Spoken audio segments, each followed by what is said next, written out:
Hello everyone, my name is Vicky and this is Molly, my lovely assistant. And in this video I'm going to try to recreate this beautiful top because sadly they didn't have it in my size. So I started with creating a pattern with this body wrap method, which basically means that you wrap yourself or your figurine set to your size with a cellophane and then additionally wrapping it with a paper tape. And afterwards use a marker to create sections, so when you cut it up and you put the pieces on the fabric, they will lay flat. And I found this beautiful green cotton fabric with dots. Sadly, they didn't have a checkered one, but still very beautiful. So I decided to make some changes to this top. It's not going to have buttons in the front and it's going to have a flexible back. So it's going to be more comfortable to just pull it through and it's still going to be figure hugging. And that's why I'm using more fabric on the back, because it's going to be shrunken down with a rubber band. So let's start with the front. First off, I'm going through all the edges with a zigzag stitch so it doesn't fray.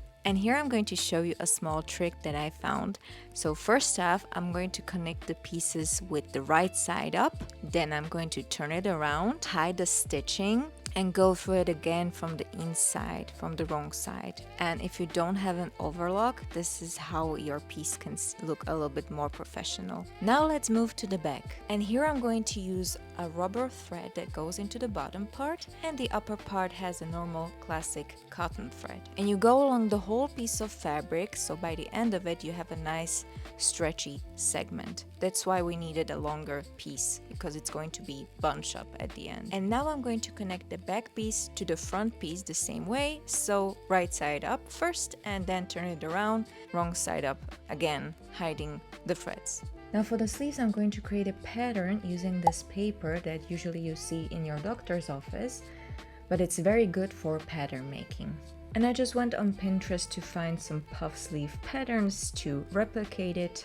And again, I went along the edges with a zigzag stitch so the fabric doesn't fray. Then I created a tunnel on both sides for the rubber band. Then I added this cute ribbon that I found to the upper part of the sleeve. Then I tried to assemble everything on the figurine and found out that the sleeves are too big, so I had to make them shorter. But I think now it looks a lot better. And here I'm using a spiral feet to create a nice clean edge like this, because I'm going to change the sleeves a little bit. So about 2 centimeters from the bottom, I'm going to create a tunnel for the elastic, and I'm just using the scrap materials from the sleeve. And now I just need to measure my hand and feed the elastic through the tunnel. And I also added the nice ribbon on the bottom as well. Now we just have to connect the sleeves to the rest of the top. And although now it's a little bit harder to do, but I'm still using the method of the hidden seam. So again, connecting the pieces right side up first and then turning it over and going through it again wrong side up to hide the seams. So now that everything is connected, I just need to fix up the bottom and have a little test run. So after I tried out the top, I noticed that every time I put my hands together,